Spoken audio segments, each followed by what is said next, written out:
الحمد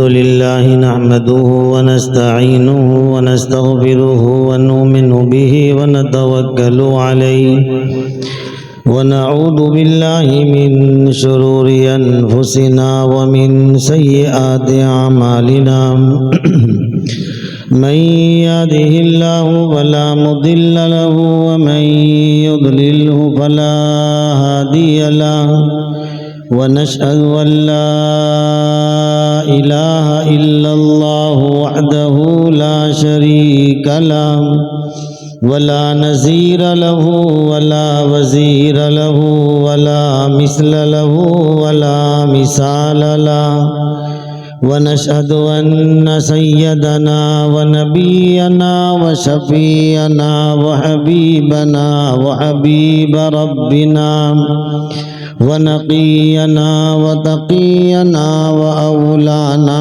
ومولانا وأيدنا مخدومنا معصومنا مقصودنا محبوبنا ممزومنا سيدنا محمدا صلى الله عليه وسلم. أعوذ بالله من الشيطان الرجيم. بسم الله الرحمن الرحيم.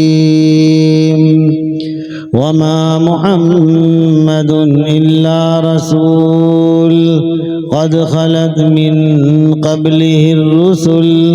صدق الله مولانا العلی العظیم. کیا شان ہے پیارے نبی حق نے عطا کی سروری، معراج سے دی برتری بلغ العلا بکمالہ. ظلمات تھی جب کفر کی، شرک و ضلالت بدگری، ایمان کی روح پھونک دی کشف الدجا بجمالہ.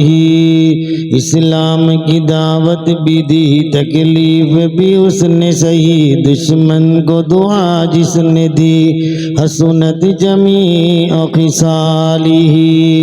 دنیا میں ایک دھوم مچی، آوازی آنے لگی، پڑھ لو درود امتی صلو علیہ وآلہ. ذرا زور سے پڑھو.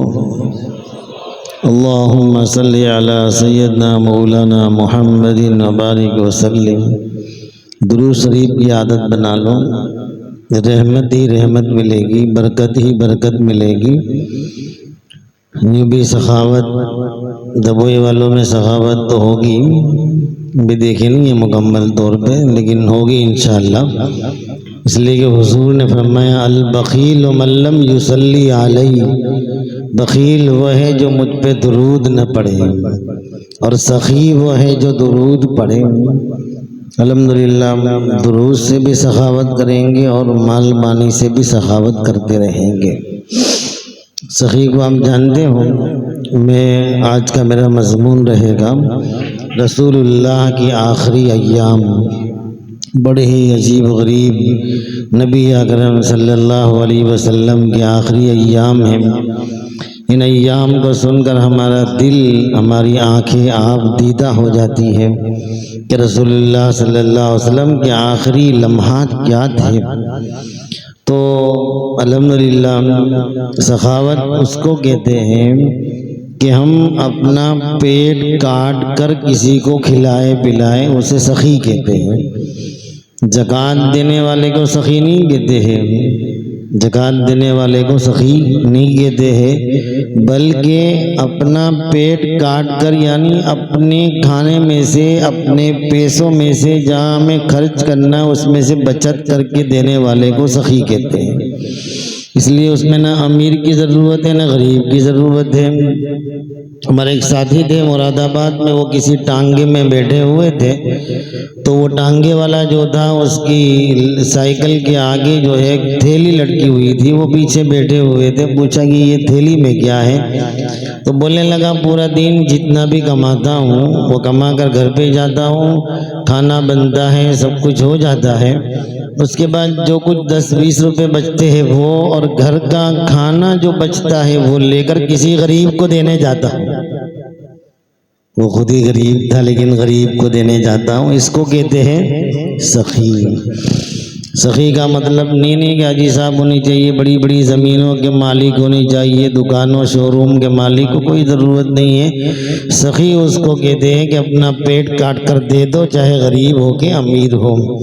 الحمدللہ سب سخی بنیں گے، سب بن سکتے ہیں. ہمارے مزاج میں وہی تھا، سخی داتا اٹلے جس کا بورڈ لگے کہ یہ حاجی صاحب کی بلانے کی طرف سے اتنی اتنی کیٹیں، اتنا اتنا ہدیہ، وہ سخی. سخی تو تم بھی بنو. رسول اللہ صلی اللہ علیہ وسلم نے فرمایا، عمرو ابن جموح جو ہے پیر سے معذور تھے، ہاتھ سے معذور تھے، اور دانت سے رسیوں سے لٹکا کر پانی یہودی کے بغیچے میں چھانٹ کر چند کھجوریں لے کر آئے اور کہا یا رسول اللہ میرا بھی ہدیہ لے جائیے.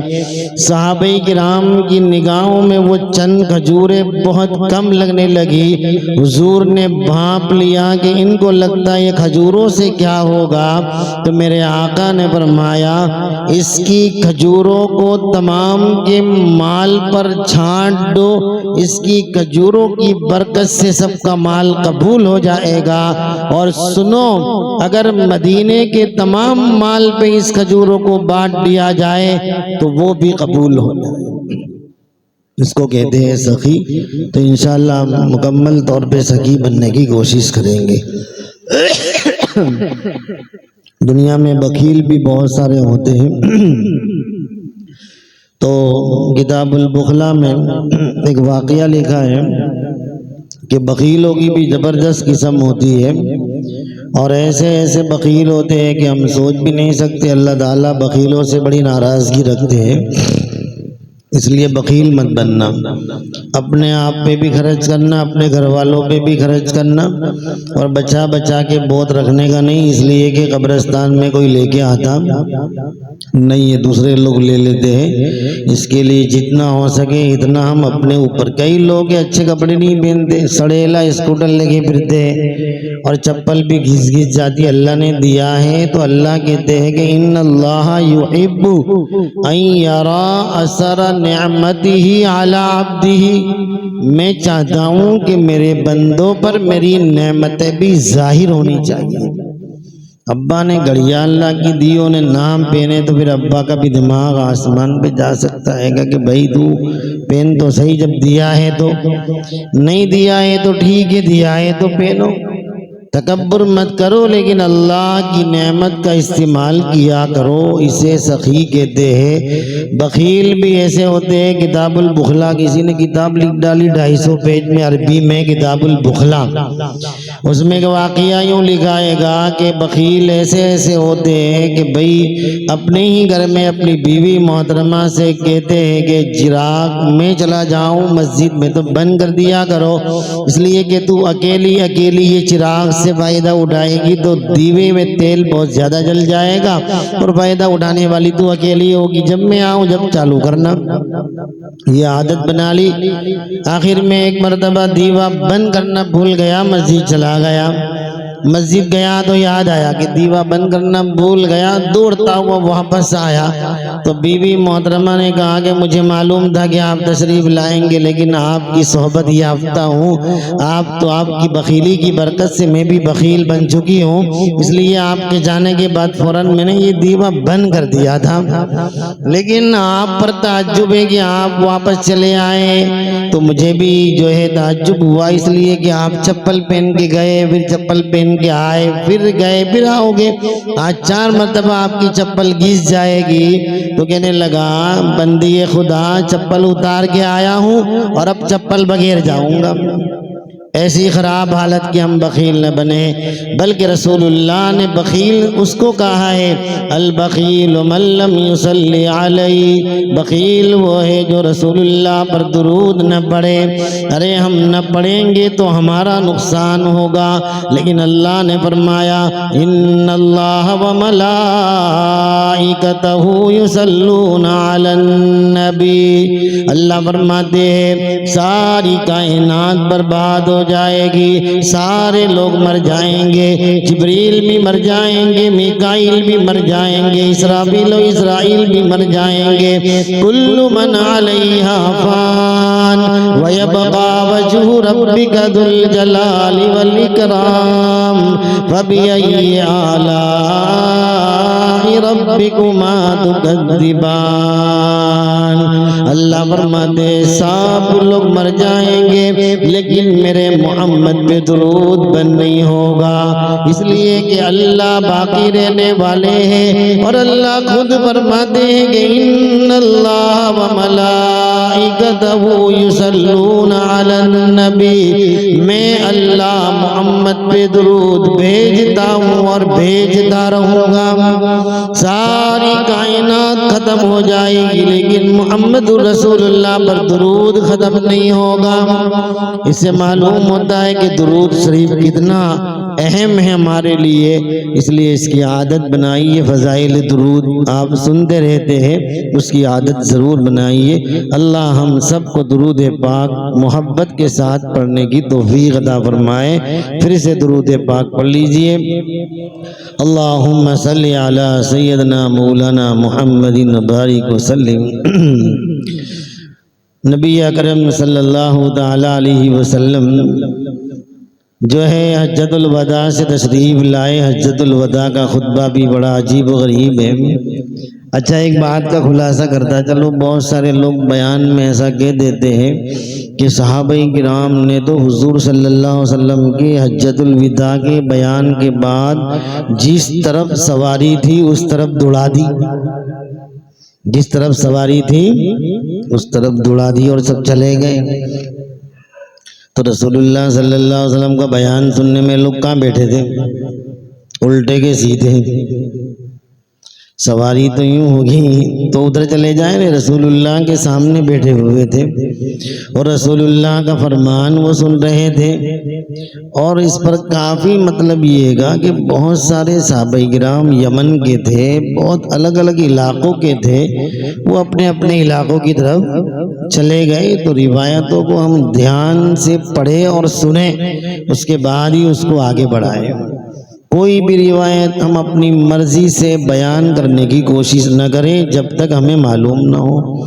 حضرت ابو ذر غفاری رضی اللہ تعالیٰ عنہ کا قول بیان کرتے ہیں کہ سیدہ فاطمہ کو جب رسول پاک صلی اللہ علیہ وسلم کی وفات کے بعد دفن کیا گیا تو ابو ذر نے کہا کہ اے قبر تجھے معلوم ہے تیرے اندر کون آیا ہے؟ تو قبر نے کہا مجھے معلوم ہے میرے اندر کسی کا حسب نسب نہیں چلتا۔ یہ ہم بیان کر دیتے، حالانکہ رسول اللہ نے فرمایا بیٹی فاطمہ تیرے بدن میں میرا خون ہے، جہنم کا دھواں بھی تجھے ٹچ نہیں کر سکتا۔ تو صحابہ کا قول ہے، رسول اللہ کا فرمان ہے۔ ہاں ایک حدیث ہے، اے عملی یا فاطمہ، فاطمہ اپنے عمل کرو تمہارے عمل تمہیں کام آئیں گے۔ لیکن رسول اللہ کی فاطمہ جو ہے اتنا بلند مقام رکھتی تھی کہ رابعہ بصریہ جب قبر میں جاتی ہے تو قبر سے سوال کرتی ہے، عمر ابن خطاب جب قبر میں جاتے ہیں تو قبر سے سوال کرتے ہیں۔ تو کیا سیدہ فاطمہ رضی اللہ عنہا کا مقام اتنا اونچا نہیں ہے کہ قبر خود ڈر جائے؟ اس لیے ایسی باتوں سے پرہیز کرنے کی کوشش کرے۔ تفسیر ابن کثیر میں اور روایتوں میں مناقب سیدہ فاطمہ آپ سنیے، اس میں کتنے سارے واقعات سیدہ فاطمہ رضی اللہ تعالیٰ عنہ کے لکھے ہیں۔ اس سے پتہ چلتا ہے کہ رسول اللہ کی یہ بیٹی کا مقام بہت اونچا تھا۔ ہم نے تو گنہگاروں کے زمانے میں گنہگاروں کی قبروں کو جو ہے باغیچہ بنتے دیکھا ہے، تو رسول اللہ کی بیٹی کی قبر کیا حال ہوگا۔ اس لیے تھوڑی سی ایسی باتوں سے پرہیز کرنے کی کوشش کریں۔ رسول اللہ کے اہل بیت کا بہت احترام کرے، بہت احترام کرے۔ میرے آقا نے فرمایا ترکت فیکم ثقلین کتاب اللہ و آل بیتی، ترکت فیکم ثقلین کتاب اللہ و آل بیتی۔ ایک جگہ فرمایا ترکت فیکم ثقلین کتاب اللہ و سنتی، اے لوگوں میں تمہیں دو چیزیں دے کر جاتا ہوں، ایک اللہ کا قرآن دے کر جاتا ہوں اور ایک میرے اہل بیت دے کر جاتا ہوں، اور ایک جگہ فرمایا اے لوگوں میں تمہیں دو چیزیں دے کر جاتا ہوں، ایک میرا اللہ کا قرآن دے کر جاتا ہوں، ایک حدیث دے کر جاتا ہوں، ما تمسکتم بہما لن تضلوا بعدی ابدا، تم اہل بیت کو تھامے رکھو گے، تم قرآن کو تھامے رکھو گے، تم حدیث کو تھامے رکھو گے، لن تضلوا بعدی ابدا، تو میرے بعد کبھی بھی گمراہ نہیں ہوں گے۔ اس لیے رسول پاک صلی اللہ علیہ وسلم کے خاندان کی طرف نسبت کرنے سے بہت سوچا کرے، اور رسول اللہ کی طرف نسبت کرنے سے بھی بہت احتیاط کرے۔ رسول اللہ صلی اللہ علیہ وسلم نے فرمایا کہ جس نے میری بات کہی اور وہ میری بات نہیں ہے فَلْيَتَبَوَّأْ مَقْعَدَهُ مِنَ النَّارِ، تو وہ اپنا ٹھکانہ جہنم میں بنا لے، اس لیے کہ اس نے محمد پر تہمت باندھی ہے۔ ہم تو کہہ دے حدیث میں، میں نے حدیث میں حضرت ابو بکر نے یہ جب حدیث سنی تو انہوں نے تو اپنے پاس جتنی حدیثیں تھی سب کو جو ہے درہم برہم کر دیا۔ پوچھا کیوں؟ تو کہا کہ بس ڈر گیا میں کہ کہیں ابو بکر کی زبان سے کوئی ایسی بات نہ نکل جائے جس سے رسول اللہ پر تہمت لگ جائے، تو ابو بکر کی ہمت نہیں ہے۔ حضرت ابو بکر صدیق رضی اللہ تعالیٰ عنہ ہے اور انہوں نے یہ کیا، اور ہم اوٹے پہ بیٹھے بیٹھے بھی حدیث بیان کر دیتے، حدیث میں بچو، اس سے بچو، مفت میں مار کھانے کا مسئلہ کھڑا ہو جائے اس سے احتیاط کرنا ضروری ہے۔ بہرحال نبی اکرم صلی اللہ تعالیٰ علیہ وسلم تشریف لائے حجۃ الوداع سے، اور بعض روایتوں میں کہ غزوہ احد جب ہوا تھا تو موقع ہی نہ ملا رسول اللہ کو کہ ان کی جنازے کی نماز پڑھی جائے، تو آپ نے غزوہ احد کے لوگوں کی نماز پڑھی جنازے کی، اور اس کے بعد رسول اللہ صلی اللہ علیہ وسلم کسی وقت جنت البقیع میں جنازے کی نماز پڑھا کر تشریف لائے اپنے گھر پر، تو آپ کو بیماری نے پکڑا، آپ کو بخار آ گئی، بخار بھی ایسی بڑی سخت بخار آنا شروع ہو گئی کہ حضرت ابن عباس فرماتے ہیں، امی جان فرماتی ہے، ابن عباس کہتے ہیں کہ بخار اتنی تھی کہ دور سے مجھے گرم گرم ہوا آ رہی تھی۔ میں نے فرمایا یا رسول اللہ انت توعکو، آپ کو بخار ہے؟ آپ نے فرمایا انی اوعکو کما توعکان، ہاں مجھے اتنی بخار ہے جتنی تم دو لوگوں کو ہوتی ہے۔ بخار سمجھتے ہو 105-107 بخار ہو جائے تو آدمی کو بھان بھی نہیں رہتا ہے، ایسا نڈھال ہو جاتا ہے۔ رسول اللہ کو اس سے ڈبل بخار تھی، کیا عالم ہوگا۔ نبی اکرم صلی اللہ علیہ وسلم پر اتنی بخار چڑھی اور آپ کے سر میں اتنا درد ہونے لگا کہ آپ نے اپنے سر پہ پٹی باندھی۔ بعض روایتوں میں آتا ہے کہ سر کا درد اچھا کرنے کا یہ بہترین طریقہ ہے کہ اپنے سر پہ جو ہے دوپٹہ یا پٹی باندھ دی جائے تو اس سے بھی اللہ تعالیٰ شفا عطا فرماتے ہیں۔ نبی اکرم صلی اللہ تعالیٰ علیہ وسلم کے یہ آخری 3-4 دنوں کی بات کر لیتے ہیں۔ بیماری تو کافی وقت ہو گیا، آپ کو 15 دن پہلے بیماری شروع ہوئی، لیکن آپ مسجد نبوی میں جایا کرتے تھے، نماز پڑھاتے تھے، لیکن 3 دن پہلے یعنی جمعرات کا دن تھا، اس دن رحمت عالم صلی اللہ علیہ وسلم سیدہ میمونہ کے گھر میں تشریف فرما تھے اور آپ کو بخار بہت سخت آنے لگا۔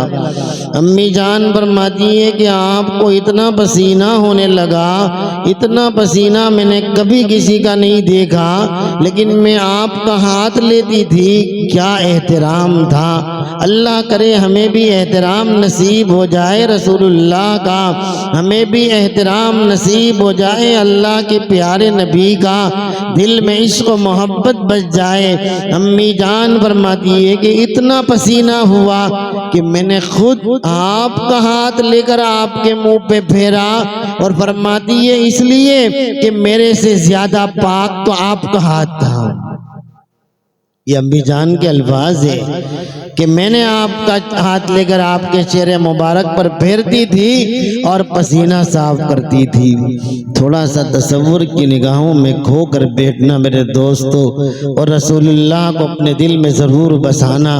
یہ آخری لمحات سنتے سنتے آنکھیں بند کر کے سوچنا کہ اللہ کا محبوب، اللہ کا لاڈلا، اللہ کا پیارا بچپن سے لے کر آخر عمر تک اس امت کے لیے اتنا تڑپا ہے، اتنی تکلیف اٹھائی ہے، اتنی کسی نے نہیں اٹھائی ہے۔ ارے بچپن ہی بغیر باپ کے دنیا میں آنا اور یتیمی کا جو ہے تاج پہن کر دنیا میں آنا اور اپنی والدہ کو بار بار سوال کرنا کہ ماں ابو کہاں ہیں، اس بچے کی یہ آوازیں فرشتوں کو رلا دیتی ہوگی، وہ محمد الرسول اللہ کی یہ صدائیں آسمانوں کے اندر گونجتی ہوگی تو فرشتے بھی کانپ جاتے ہوں گے۔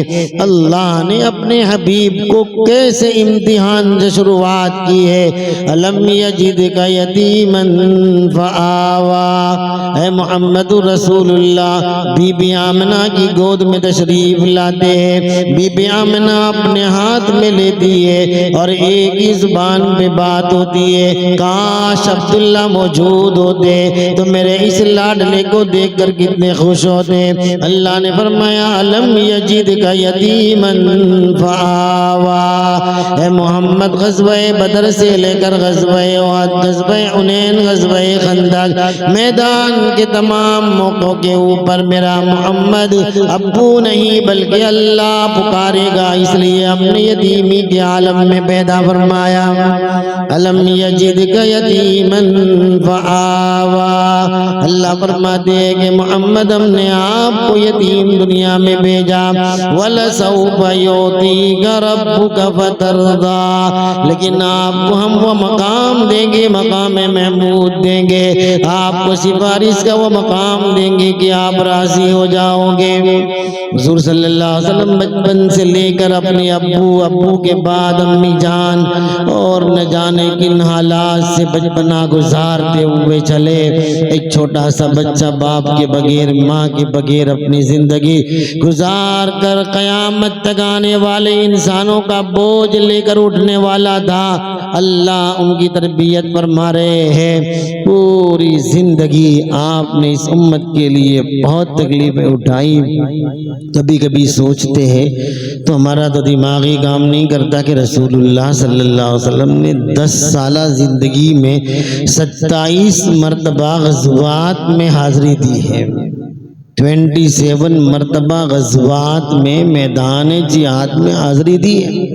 خود آپ تشریف لے گئے، سریے الگ، لیکن غزوات اتنے سارے، 27 غزوات میں غزوہ تبوک اتنا اہم اور اتنا مشکل تھا، اس میں بھی آپ خود حاضر تھے۔ 52-53 گرمی سیلسیس کے اندر رسول اللہ خود غزوہ تبوک گرمی کے موسم میں 1200 کلومیٹر دور گئے تھے، اور صحابہ فرماتے ہیں کہ عالم یہ تھا کہ ہماری حالت یہ ہو گئی کہ پانی نہ ہونے کی وجہ سے ہم اونٹ کو کاٹ کر اس کا خون پیا کرتے تھے، وہ رسول اللہ چاہتے تو آسمان سے پانی برسا دیتے، وہ رسول اللہ چاہتے تو زمین پر پیر مارتے دادا اسماعیل کی طرح تو زمین سے پانی آ جاتا، لیکن امت کو بتانا تھا کہ ہر وقت حلوے کی فراق میں رہنے نہ بلکہ ایسے حالات میں میدان کی بھی تیاری رکھنا۔ ورنہ رسول اللہ کے لیے کوئی مشکل نہیں تھا، ایک پھونک مارتے تو سارا جو ہے غزوہ تبوک پتہ کر لیتے، جیسے ہمارے وہاں پھونکوں کا معاملہ چلا ہے، مولوی صاحب پھونک مار دو، دم کر دو، دم نکال دو، یہی چل رہا ہے۔ تعویذ کے پیچھے پڑے، ٹھیک ہے تھوڑی بہت شیطانوں کی حرکتیں ہوتی ہے اس لیے ہو جاتا ہے، لیکن صبح شام اس کے پیچھے پڑے۔ جنات بھی پریشان ہیں ہم لوگوں سے کہ یہ ہمارے اوپر تہمتیں لگا کرتے ہیں، ہر بار جب دیکھو ہمارے اوپر کیس، ہمارے خلاف ہی باتیں ہوتی رہتی ہے. ارے بھائی ہم تو جنگلوں میں رہتے ہیں, پہاڑوں میں رہتے ہیں, تمہارے گھر میں کہاں سے آئیں گے؟ جگہ تو تمہارے خود کی نہیں ہوتی ہے, چھوٹے چھوٹے کمروں میں ہم کہاں تمہارے پیچھے پڑے رہیں گے. لیکن بیچارے جنات بھی کیا کریں, ہمارے دماغوں میں اتنا بڑا بھوت سوار ہو گیا ہے اس کا. تو ماشاءاللہ عاملین کو بھی اچھا موقع مل جاتا ہے کہ موکل آ کے بتا دیتے ہیں کہ بھئی یہ ہوا وہ ہوا. چاہے مولوی صاحب کو معلوم نہ ہو کہ حضرت کب بیت الخلا جائیں گے, لیکن آپ کے 5 برس کے واقعات بتا دیں گے. عجیب غریب ہمارا مزاج بنا ہے قرآن نہیں سمجھنے کی وجہ سے. اللہ تو کہتے ہیں, میں تو کبھی کبھی تعجب کرتا ہوں کہ بھئی تمہارے موکل کو کہو کہ حضرت سلیمان کا کانٹیکٹ کرے کہ سلیمان کے بھی موکلوں سے زیادہ پاورفل تمہارے موکل ہیں. کیسے موکل ہے؟ سلیمان سے بھی زیادہ پاورفل موکل ہے. سلیمان علیہ السلام کے جناتوں کا کیا عالم تھا, بڑے بڑے جنات, کیونکہ سلیمان علیہ السلام خود جناتوں کو کنٹرول میں کیے ہوئے تھے, تو ان کے تو بہت بڑے بڑے جنات تھے. اللہ کہتے ہیں کہ اللہ کانوا یعلمون الغیب ما لبثوا فی العذاب المہین. یہ جنات جو ہے وہ مسجد بنا رہے تھے, سلیمان علیہ السلام یہ مفتی صاحب کی طرح عصا لے کے کھڑے تھے, وہ کھڑے رہ گئے, یہ کھڑے نہیں رہیں گے, لیکن وہ تو کھڑے ہی رہ گئے. اور جنات لا کے پتھر رکھ رہے, یہ کر رہے, بہت تھکے, لیکن سلیمان کو دیکھتے تو پھر کام پہ لگ جاتے.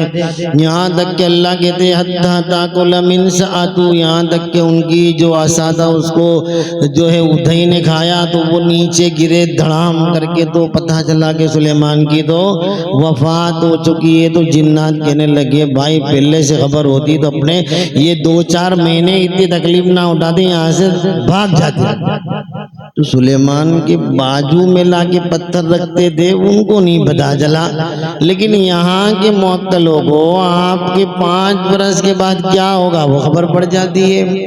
اس لیے میں نے کہا کہ کام کرو, یہ سب کو سلیمان علیہ السلام کی جگہ پہ بھیج دو کہ حضرت تشریف لائیے, ہم طاقتور پھر سے آ گئے ہیں.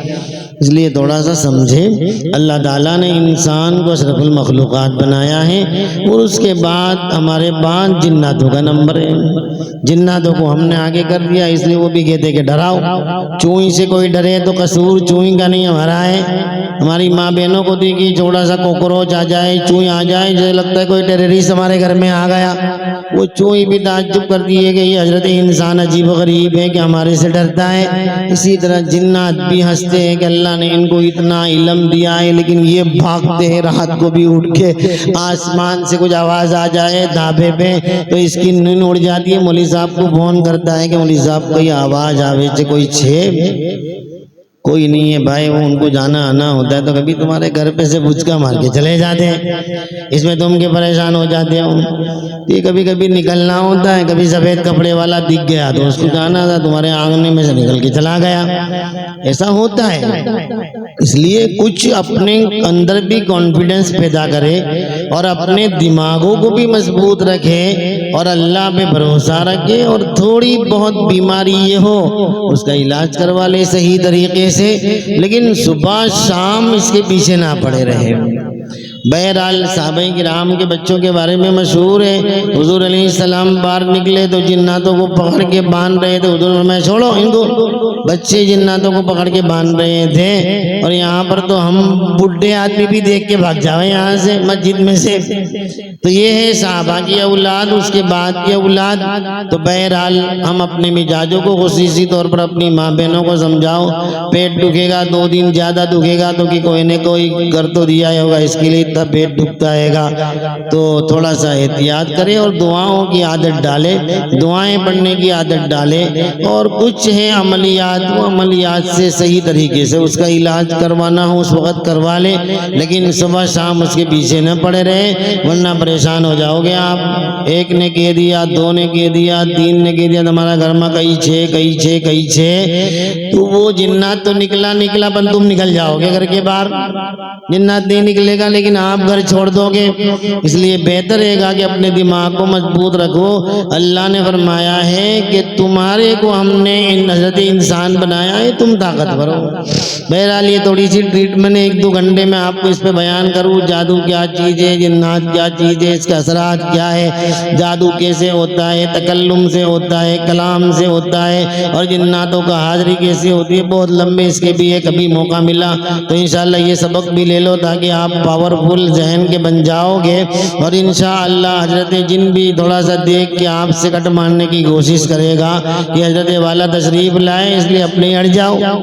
ہمارے مولانا ابرار صاحب سے دارالعلوم تڑکیسور کے اندر وہ اکثر مذاق میں کہتے تھے کہ بھیا کبھی کبھی ایسا تو کہو کہ کوئی جین یوں کہے کہ ابرار اس کو چھوڑ گیا ہے۔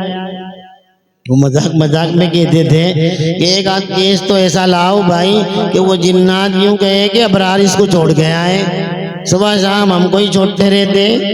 بہرحال چلیے، رسول اللہ صلی اللہ علیہ وسلم جو ہے آخری 3 دنوں میں حضرت میمونہ کے گھر میں تشریف فرمائے، اور حضور صلی اللہ علیہ وسلم کی بخار بہت تیز ہوتی جا رہی ہے، یہاں تک کہ بدن چور چور ہو گیا، آپ کے پیر مبارک زمین پہ ٹک نہیں رہے تھے۔ رسول اللہ نے فرمایا ایک کام کرو، 7 کنووں کا پانی بھر کے لاؤ، اس کو ہاتھ مت لگانا، اس کو اوپر سے بند کر دینا، اور وہ مسکی سے لے کر آؤ۔ سیدہ حفصہ کے گھر میں ایسا جو ہے پتھر کا بنا ہوا ٹب جیسا تھا، اس میں حضور علیہ السلام کو بٹھایا اور وہ 7 گھڑے آپ کے اوپر ڈالے، تب جا کر وہ 210 کا بخار آپ کو تھوڑا سا ہلکا سا ہونے لگا۔ نبی اکرم صلی اللہ علیہ وسلم نے ازواج مطہرات سے فرمایا میمونہ سب کو یہاں بلاؤ۔ حضرت میمونہ نے تمام کو بلایا، اور حضور نے فرمایا میرا دل چاہتا ہے کہ میں عائشہ کے حجرے کے اندر تھوڑے دن گزار لوں۔ نبی اکرم صلی اللہ علیہ وسلم کی ازواج مطہرات نے فرمایا ٹھیک ہے یا رسول اللہ، آپ ازواج مطہرات کی اجازت ہے، آپ صدیقہ حضرت عائشہ کے گھر میں جو ہے آرام فرمائیے۔ آپ اٹھنے کی کوشش کرتے ہیں لیکن اٹھا نہیں جا رہا ہے۔ حضرت علی اور نے سہارا دیا، اور رسول اللہ صلی اللہ علیہ وسلم کو سہارا دے کر سیدہ کے گھر میں لے کر گئے اور حجرے میں آپ کو رکھا۔ لیکن صحابہ کرام نے دیکھ لیا حضور صلی اللہ علیہ وسلم جو ہے سہارے سے چل رہے ہیں، آپ کے چہرے پر نقاہت ہے، کمزوری ہے، بے چینی ہے۔ صحابہ تو دیوانے تھے، پروانے تھے، حضور کی ایک تھوڑی سی تکلیف بھی برداشت نہیں کر سکتے تھے۔ صحابہ کرام کو لگا کہ رسول اللہ پریشان ہے، بیمار ہے۔ سارے صحابہ میں بات چل گئی کہ رسول اللہ کی طبیعت ٹھیک نہیں لگ رہی ہے، اس لیے تمام کے تمام صحابہ ذوق در ذوق مسجد نبوی میں جمع ہونا شروع ہو گئے۔ نبی اکرم صلی اللہ علیہ وسلم کو امی جان کے کمرے میں لا کر بٹھایا گیا، اور ادھر دیکھیے تو صحابہ کا شور و غل شروع ہو گیا، باتوں کی آواز آپ کے حجرے میں آنے لگی، اس لیے کہ حضرت سیدہ عائشہ کا حجرہ جو ہے وہ بالکل مسجد نبوی کی دیوار سے لگا ہوا تھا۔ اس لیے روایتوں میں آتا ہے کہ کبھی کبھی امی جان آپ اعتکاف میں تشریف فرما ہوتے تو کبھی کبھی امی جان آپ کو وہیں سے تیل سر پہ لگا دیا کرتی تھی۔ بہرحال سیدہ عائشہ رضی اللہ تعالی عنہا نے حضور سے فرمایا کہ یہ آواز شور و غل اس لیے ہو رہا ہے کہ صحابہ کو پتہ چل گیا ہے کہ آپ بیمار ہو۔ نبی اکرم صلی اللہ علیہ وسلم نے فرمایا کہ اچھا پردہ ہٹاؤ اور مجھے وہاں لے چلو۔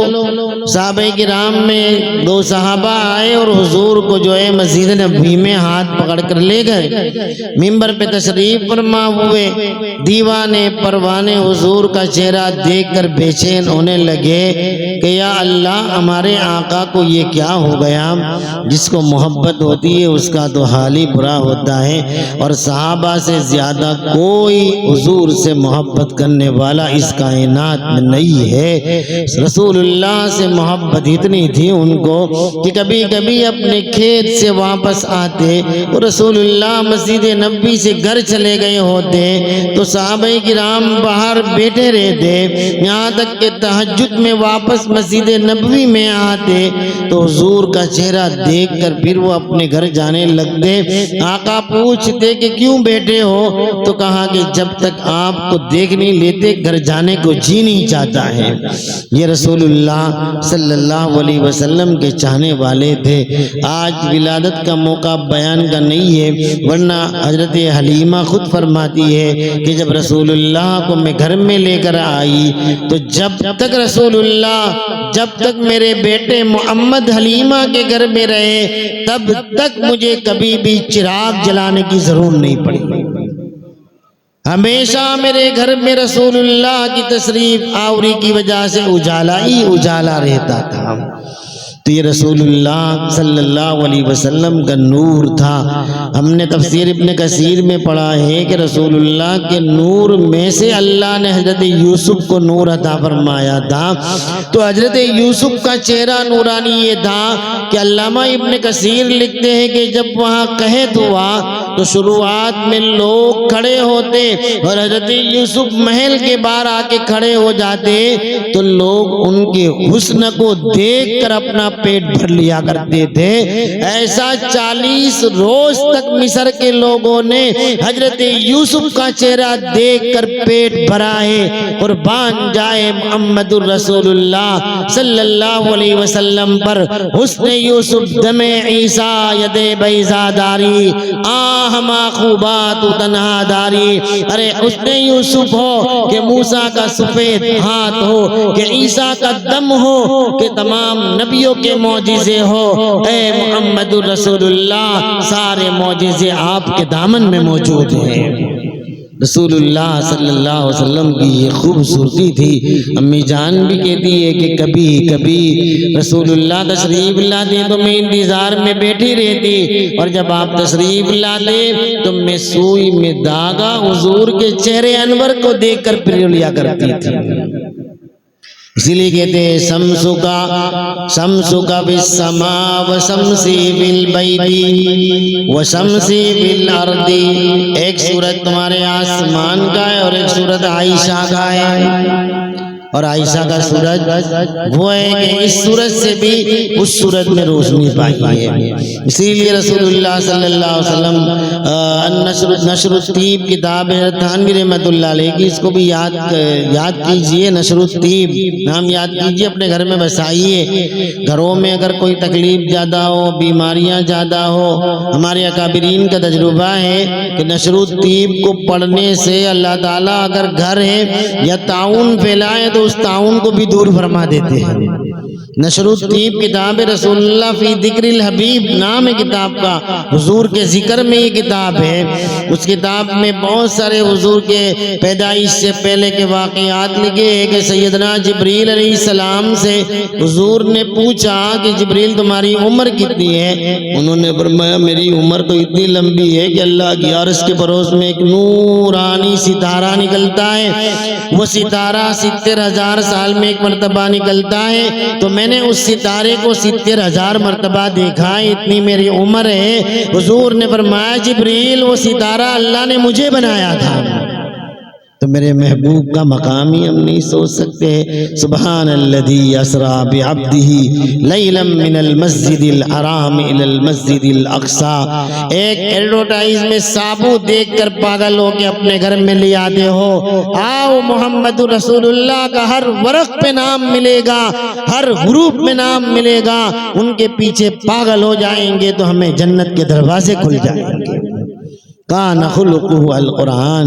اسی لیے صدیق اکبر کہتے ہیں غار ثور کے اندر میری گود کے اندر رسول اللہ کا سر مبارک تھا، اور میں پوری رات یوں سمجھیے کہ رسول اللہ کو دیکھتا تھا، اور آنکھیں بند کرتا تھا تو یوں لگتا تھا میں قرآن پڑھا ہوں۔